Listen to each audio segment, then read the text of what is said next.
Sadio Mané n'est pas seulement une star sur le terrain, son humilité et sa gentillesse ont fait de lui une source d'inspiration au-delà du football. Mais un jour, il s'est retrouvé dans une situation qui a mis ses valeurs à l'épreuve comme jamais auparavant. Lorsqu'il a été témoin d'un acte d'injustice chez un concessionnaire automobile, il a choisi d'intervenir. Son intervention inattendue a laissé tout le monde sans voix. Que feriez-vous si vous voyiez quelqu'un être traité injustement? Rejoignez-nous dans cette histoire puissante et voyez comment un seul geste de Sadio Mané a changé à jamais le destin d'une personne. Et n'oubliez pas de nous faire savoir d'où vous regardez, nous aimons lire vos commentaires. Le rêve d'une mère. Fatou a soigneusement vérifié le petit sac à dos de son fils Amadou, s'assurant qu'il avait tout ce dont il avait besoin pour la journée d'école. Alors qu'elle attachait les sangles, le garçon la regarda avec enthousiasme. Cela avait été une année difficile, mais elle avait un plan qui pourrait changer leur vie. Cet après-midi-là, après avoir terminé son travail, elle se rendait chez un concessionnaire automobile. Depuis des mois, elle rêvait d'acheter une voiture, non seulement comme moyen de transport, mais aussi comme tremplin pour l'avenir d'Amadou. Cela lui permettrait d'assister plus facilement à son entraînement de football et d'atteindre des sélections importantes dans des académies sportives prestigieuses. « Maman, est-ce qu'on a vraiment une voiture ?» demanda Amadou, les yeux remplis d'espoir. « Oui, mon amour, répondit-elle avec un sourire chaleureux. Si tout se passe bien, nous nous rendrons bientôt ensemble à votre entraînement. Depuis des années, Fatou travaillait pour nul autre que Sadio Mané. Il l'avait toujours traité avec gentillesse et respect. Grâce à la stabilité de cet emploi, elle avait réussi à épargner suffisamment pour franchir cette étape importante. Alors qu'elle se dirigeait vers l'arrêt de bus, l'excitation se mêlait à la nervosité. Le personnel du concessionnaire la prendrait-il au sérieux? La mépriserait-il? Malgré ses inquiétudes, elle gardait la tête haute. C'était pour Amadou, et elle ne laisserait aucun doute la retenir. L'accueil froid. Lorsque Fatou est arrivée chez le concessionnaire, elle a été immédiatement frappée par sa grandeur. L'immense showroom brillait sous des lumières vives, affichant des rangées de voitures luxueuses. Des employés bien habillés se déplaçaient, s'occupant des clients avec un charme naturel. Elle inspira profondément et entra. « Bonjour, comment puis-je vous aider ?» Une réceptionniste l'a accueillie, mais dès que ses yeux se sont posés sur les vêtements modestes de Fatou, la chaleur de sa voix s'est estompée. Pourtant, Fatou restait calme.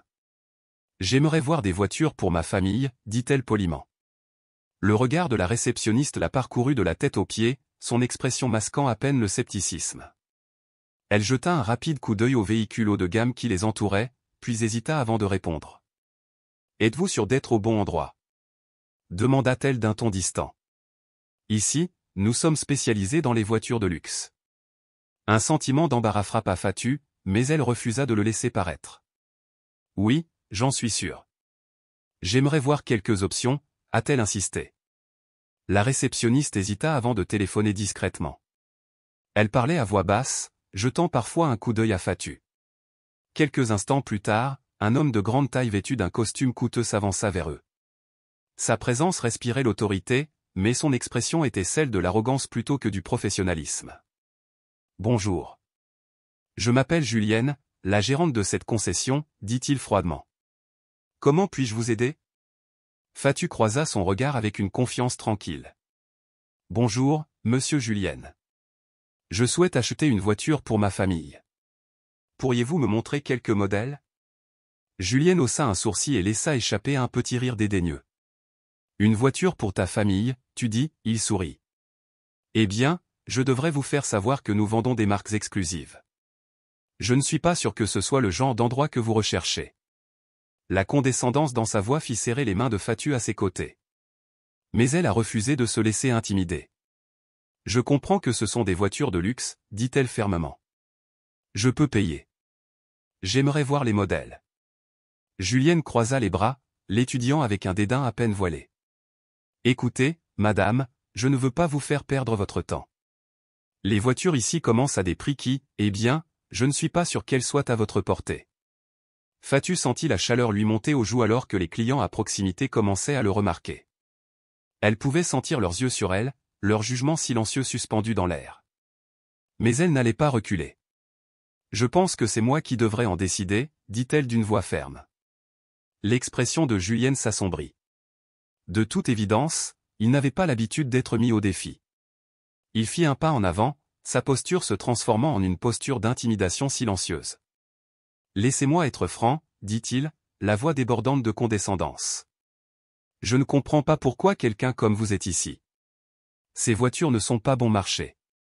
Peut-être que vous auriez plus de chance chez un concessionnaire plus adapté à votre budget. » Une vague d'indignation déferla sur Fatu, mais elle se força à rester calme.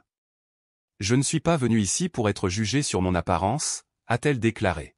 « J'ai travaillé dur pendant des années pour me le permettre. Tout ce que je demande, c'est de voir les voitures, comme n'importe quel autre client. » Julienne laissa échapper un rire sec en secouant la tête. « J'ai travaillé dur. »« Oh, je vois, » se moqua-t-il. « Et puis-je vous demander ce que vous faites exactement ? Parce que j'ai du mal à imaginer quel genre de travail pourrait vous amener à vous offrir une de ces voitures. » Un murmure parcourut le showroom. Un couple voisin échangea un regard, regardant la scène se dérouler. Aucun des autres employés n'est intervenu. Leur silence en disait long. « Ce que je fais ne vous regarde pas, » dit Fatu, même si elle sentait sa confiance vaciller légèrement. « Je veux juste voir les voitures. » Julienne sourit. « Bien sûr. Mais voyez-vous, nous apprécions notre temps ici. Nous ne pouvons pas nous permettre des distractions inutiles. » Il jeta un regard pointu à ses vêtements, sa signification étant claire. Fatu avait l'impression que le sol avait été arraché sous ses pieds. Les murmures autour d'elle devinrent plus forts. L'humiliation était suffocante. Peut-être qu'elle devrait simplement partir. Elle pensa à Amadou. Elle pensait à tous les sacrifices qu'elle avait faits. Et soudain, elle comprit qu'elle ne laisserait pas cela se terminer ainsi. Au moment où elle allait parler, Julienne fit un autre pas vers elle. Son ton devint aigu. « Écoutez, je n'ai pas à supporter ça. Partez maintenant, ou je vais demander à la sécurité de vous escorter. » L'intervention inattendue. Le moment restait lourd dans l'air, jusqu'à ce qu'une nouvelle présence change l'énergie dans la pièce. Habillé de vêtements simples mais élégants, Sadio Mané venait d'entrer dans la concession. Ses yeux perçants percevaient l'atmosphère tendue, son expression normalement chaleureuse désormais illisible. Puis, en reconnaissant Fatu, son visage se durcit. Sans hésitation, il s'avança, ses pas silencieux mais déterminés. Au moment où il parla, sa voix traversa la tension comme un couteau. « Que se passe-t-il ici ?» Le poids de ses paroles rendit la salle entière silencieuse. Les employés, les clients et même Julienne lui-même se tournèrent vers lui. Fatu, entendant la voix familière, leva les yeux, ses yeux remplis de surprise et de soulagement. À ce moment-là, tout allait changer. Fatu leva le regard, et dès qu'elle le vit, une vague de soulagement l'envahit. Au milieu de son humiliation, ses yeux se remplissaient de gratitude, son patron, son protecteur, était arrivé. En revanche, le manager ne l'a pas reconnu tout de suite. À première vue, il pensait que l'homme devant lui n'était qu'un autre client aisé, quelqu'un avec plus de pouvoir d'achat que Fatu. Sentant un changement dans la dynamique, il ajusta rapidement son ton, adoptant une attitude légèrement plus polie. « Bonjour, monsieur », salua Julien, se forçant à sourire qui visait la convivialité mais ne rayonnait que de manque de sincérité. « Il ne se passe rien de grave ici. Nous dissipons simplement un petit malentendu. Cette dame est entrée avec l'intention de parcourir nos véhicules, mais, comme vous pouvez le constater, elle ne semble pas tout à fait en mesure d'acheter un de nos modèles exclusifs. » Sadio étudia Fatu un long moment, absorbant la détresse de son expression avant de déplacer son regard perçant vers Julien. Le poids de son examen silencieux fit bouger le manager inconfortablement, une légère couche de sueur commençant à se former sur son front. « Et quel est exactement le problème ?» La voix de Sadio était calme, mais il y avait derrière elle une autorité indéniable, qui exigeait une explication. Julien déglutit difficilement, ayant soudain l'impression de marcher sur une corde raide. Il cherchait ses mots, essayant de se justifier. « Monsieur, cela n'a rien de personnel. J'expliquais simplement que nos voitures sont haut de gamme et que nous ne voudrions pas que quiconque perde son temps inutilement. » La position de Sadio est restée ferme. Il croisa les bras, son regard inébranlable fixé sur le manager. « Vous perdez votre temps ?» Sa voix, bien que mesurée, avait une pointe de puissance tranquille. « Est-ce ainsi que vous traitez tous vos clients, en les jugeant avant même qu'ils ne parlent ?» Une vague de curiosité s'est répandue dans la salle d'exposition alors que de plus en plus de clients tournaient leur attention vers la scène qui se déroulait. L'attention autrefois dirigée contre Fatu pesait désormais sur Julien. Pour la première fois de la journée, le manager perdait le contrôle. Monsieur, je ne voulais pas vous offenser. C'est juste que, eh bien, vous devez comprendre, tous ceux qui franchissent ces portes ne peuvent pas se permettre ce que nous proposons, balbutia Julien, son attitude autrefois confiante vacillant désormais. Sadio laissa échapper un rire sec et sans humour. Alors maintenant, vous jugez les gens sur la base de leurs apparences? Sa voix avait une dureté qui traversait l'air. Laissez-moi être très clair, vous n'avez aucune idée de qui est cette femme ni de ce dont elle est capable. Fatou est l'une des personnes les plus travailleuses et les plus dévouées que j'ai jamais rencontrées. Elle a parfaitement le droit d'être ici, plus que vous n'êtes obligé de rester là et de la rabaisser. Un murmure feutré parcourut la pièce. Certains clients ont échangé des regards, tandis que d'autres ont discrètement sorti leur téléphone, capturant la confrontation au fur et à mesure qu'elle se déroulait. Julien, visiblement ébranlé, s'essuya le front et hocha vivement la tête. « Oh oui, bien sûr, monsieur. Mes excuses. Cela n'arrivera plus. » Fatou, bouleversé par le changement soudain de pouvoir, retient ses larmes. « Merci, monsieur Manet, » murmura-t-elle d'une voix incertaine. « Je ne sais pas ce que j'aurais fait sans toi. » Sadio posa une main rassurante sur son épaule, lui offrant un sourire chaleureux et réconfortant. « Tu n'as pas besoin de me remercier, Fatou. Personne ne devrait jamais être traité comme ça. Et nous allons veiller à ce que tu repartes d'ici avec exactement ce pourquoi tu es venu. » L'ambiance dans la concession restait chargée, le poids de ce qui venait de se passer persistait dans l'air. Les clients et les employés ont continué à regarder, certains chuchotant en guise de reconnaissance alors que la réalité de la présence de Sadio Mané s'installait. Julien, encore sous le choc de la tournure inattendue des événements, tenta de retrouver son calme. « Monsieur Manet, » dit-il prudemment, sa voix étant désormais empreinte de respect nerveux. « Je regrette vraiment ce qui s'est passé. Ce n'était pas mon intention de manquer de respect. » Sadio haussa un sourcil, peu impressionné. « Le regret n'a aucun sens quand le mal est déjà fait, » a-t-il rétorqué. « Ce n'était pas qu'un malentendu, Julien. Vous avez humilié quelqu'un aujourd'hui à cause d'un préjugé. Et je me demande, combien d'autres sont entrés ici et ont été traités de la même manière? » La question restait en suspens et, pour la première fois, Julien n'obtenait aucune réponse. Parmi la foule, un homme plus âgé s'est avancé. « C'est honteux » a-t-il fait remarquer, sa voix comportant une note de désapprobation indubitable. « Nous avons tous vu ce qui s'est passé. Peut-être devriez-vous reconsidérer si vous êtes apte à ce poste. » Un murmure d'accord se répandit parmi les spectateurs. Même les employés échangèrent des regards inquiets, la tension était forte dans l'air. Julien, désormais coincé sans échappatoire à la pression sociale croissante, baissa les yeux, incapable de croiser le regard de qui que ce soit. Sadio fit délibérément un pas en avant, sa présence dominant l'espace autour de lui. « Considérez cela comme une leçon, » dit-il d'une voix inébranlable. « Personne n'est supérieur à cause de l'argent sur son compte ou des vêtements qu'il porte. Ce que vous avez fait aujourd'hui était inacceptable, et je ne resterai pas les bras croisés pendant qu'une personne que je respecte est traitée de cette façon. » L'intensité dans la pièce a progressivement commencé à s'atténuer, mais le message est resté limpide. « J'espère que vous comprenez cela, » a poursuivi Sadio. « Maintenant, je veux que vous montriez personnellement à Fatou tous les modèles disponibles, et j'attends de vous que vous la traitiez avec le respect qu'elle mérite. » Julien hocha la tête avec raideur, le visage pâle. « Oui, bien sûr, monsieur. Tout de suite. » Se tournant vers Fatou, il s'éclaircit la gorge, sa voix soigneusement mesurée. « Madame, si vous me suivez, je serai ravi de vous montrer notre dernière sélection. » Son ton, désormais dénué d'arrogance, portait la politesse forcée d'un homme qui savait qu'il n'avait pas d'autre choix. Fatou hésita, encore secoué par la confrontation.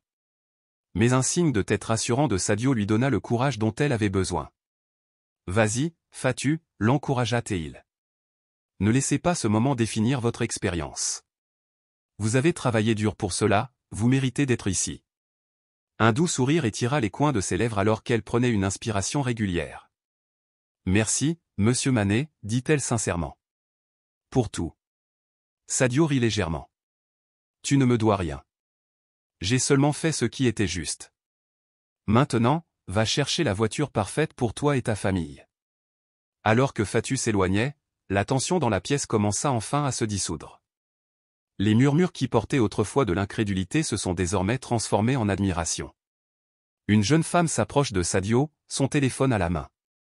C'était incroyable, dit-elle, la crainte évidente dans sa voix. La plupart des gens n'auraient rien dit. Sadio haussa modestement les épaules. Le respect est quelque chose que tout le monde mérite, a-t-il simplement répondu. Cela ne devrait pas dépendre du statut ou de l'apparence. En quelques instants, la confrontation s'est propagée sur les réseaux sociaux. Des vidéos de la puissante intervention de Sadio ont inondé Internet et des commentaires ont afflué, louant son intégrité et son courage. Pendant ce temps, de l'autre côté de la salle d'exposition, Fatou était émerveillée par les véhicules devant elle. Et Julien, désormais débarrassé de son arrogance, s'évertuait à expliquer chaque détail avec une attention exagérée, désespéré de sauver le peu de dignité qui lui restait. Mais une chose était sûre, les événements de cette journée ne seraient pas faciles à oublier. Pour Fatou, ce qui avait été autrefois une expérience profondément humiliante s'est désormais transformé en un moment déterminant de triomphe personnel. Après une visite exhaustive de la salle de montre, elle a finalement trouvé le véhicule parfait, répondant à toutes ses attentes. Julien, toujours visiblement secoué mais désireux de se faire pardonner, a rapidement traité les documents nécessaires. Tout au long de cette épreuve, Sadio était resté aux côtés de Fatou, et maintenant, alors qu'elle approchait des dernières étapes de son achat, il s'approcha d'elle avec un sourire chaleureux. « Est-ce la voiture que tu voulais ?» demanda-t-il doucement. Les yeux de Fatou brillèrent d'émotion alors qu'elle hochait la tête. « Oui, c'est parfait. Mon fils va être tellement heureux. Je n'arrive pas à croire que cela se produise réellement. »« Tu le mérites, Fatou, » la rassura Sadio. « Ce n'est que le début de choses meilleures pour vous et votre famille. » Bouleversé, Fatou l'embrassa brièvement, un geste silencieux de gratitude qui en disait long.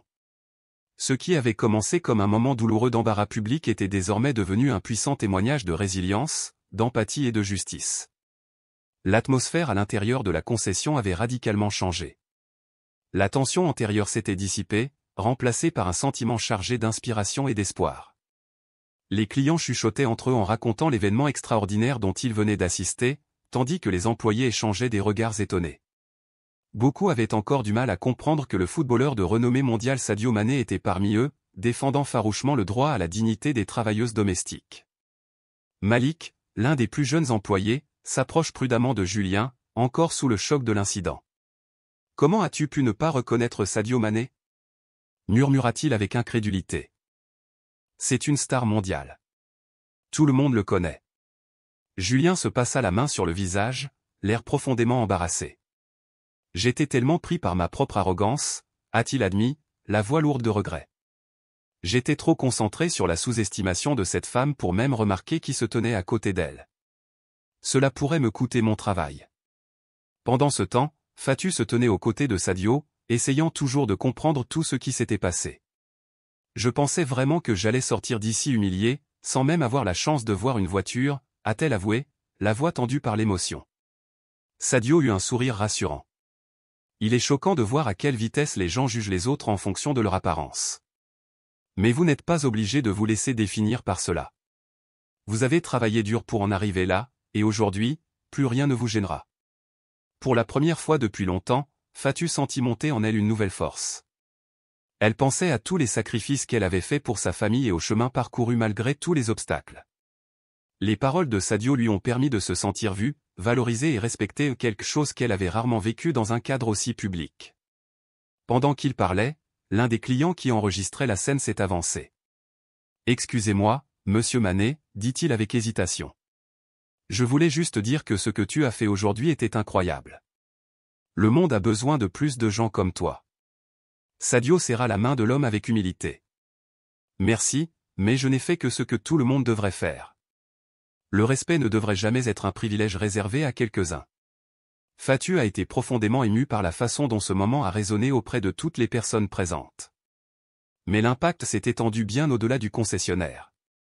Sur Internet, les vidéos de la rencontre se sont répandues comme une traînée de poudre. En quelques heures, Internet a été inondé d'éloges sur les actions de Sadio et de critiques acerbes à l'égard du comportement de Julien. Des personnes du monde entier ont partagé leurs propres expériences de discrimination, utilisant ce moment viral comme un cri de ralliement en faveur du respect et de l'égalité. Une vidéo en particulier a rapidement dépassé le million de vues et bientôt, des célébrités, des journalistes et des militants ont amplifié l'histoire sur leur plateforme. De retour chez le concessionnaire, le poids de la situation commençait à peser sur Julien.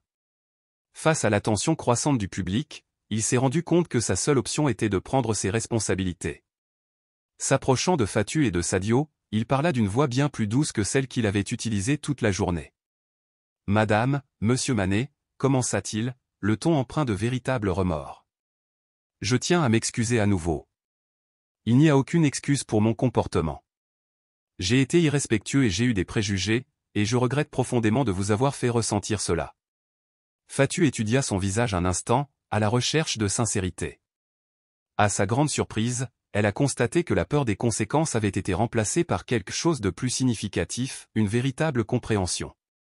Elle prit une profonde inspiration. « J'espère que vous en avez tiré des leçons. Vous ne pouvez pas juger les gens sur leur apparence. Nous méritons tous d'être traités avec respect. » Julien hocha la tête, la voix ferme. « Vous avez tout à fait raison, madame. Je comprends cela maintenant. Je promets de faire mieux, tant personnellement que professionnellement. » Sadio l'observa attentivement avant de parler.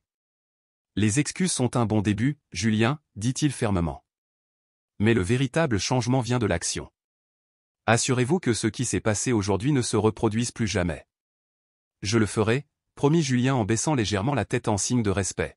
« Merci de m'avoir donné la chance de corriger mes erreurs. » Malgré la douleur qu'elle avait endurée, Fatu ressentait un sentiment de soulagement. Ce moment s'est transformé en une leçon importante sur la dignité et l'égalité, une leçon qui ne sera pas facilement oubliée. Une fois les derniers documents terminés, Sadio est resté à ses côtés, veillant à ce que tout se passe bien. Les employés, désormais parfaitement conscients de leur comportement, la traitèrent avec une attention et un respect retrouvés. Lorsque les clés furent enfin remises entre ses mains, Fatu ne put retenir ses larmes. Tout ce qu'elle avait enduré en valait la peine lorsqu'elle imaginait la réaction de son fils. Elle se tourna vers Sadio, sa voix pleine de gratitude. « Cela signifie tout pour moi et ma famille. » Sadio lui tendit les clés avec un sourire chaleureux. « C'est pour toi, Fatu. J'espère que cela t'ouvrira de nombreuses nouvelles opportunités. » Submergée par l'émotion, Fatu le serra brièvement dans ses bras, luttant pour exprimer avec des mots ce qu'elle ressentait. « Merci, monsieur Manet. Je n'oublierai jamais ce que vous avez fait pour moi. » Sadio secoua la tête. « Tu n'as pas besoin de me remercier, Fatu. Tout le monde mérite la dignité. Maintenant, rentre chez toi et célèbre ce moment avec ta famille. » Alors qu'elle sortait, les clients ont spontanément applaudi. C'était un moment rare de pure humanité, qu'aucun d'entre eux n'oublierait de sitôt. L'histoire a continué à se répandre à une vitesse étonnante. Les médias l'ont repris avec des titres comme « Sadio Manet défend une travailleuse domestique contre l'humiliation publique chez un concessionnaire de luxe ». La réponse a été extrêmement positive. Les gens ont loué le caractère de Sadio tout en condamnant le traitement que Fatu a subi. Beaucoup ont partagé leurs propres expériences douloureuses de discrimination, transformant cet incident en un débat mondial sur l'équité et le respect. À la maison, le fils de Fatu, Amadou, a couru vers elle, les yeux écarquillés d'étonnement. « Maman, c'est notre voiture ?» Elle l'attira dans une étreinte serrée. « Oui, mon amour. C'est pour toi, assister à toutes tes séances d'entraînement et poursuivre tes rêves. » Les larmes montèrent aux yeux d'Amadou. « Je savais que tu le ferais, maman. Tu n'abandonnes jamais. » Ces paroles ont touché une corde sensible chez Fatu. Plus que la voiture, c'était ce moment qui comptait, son fils étant témoin de sa force et de sa persévérance. Pendant ce temps, Sadio a continué à recevoir des messages d'admiration et, interrogé sur ses actions, sa réponse a été simple, « Nous avons tous la responsabilité de nous défendre les uns les autres. Je refuse de garder le silence lorsque je vois une injustice. » Dans les jours qui ont suivi, Fatu a ressenti un immense élan de soutien. Ce qui semblait autrefois être un moment de défaite était devenu sa plus grande victoire. Elle n'a pas seulement retrouvé sa dignité, elle a inspiré d'innombrables autres personnes à faire de même.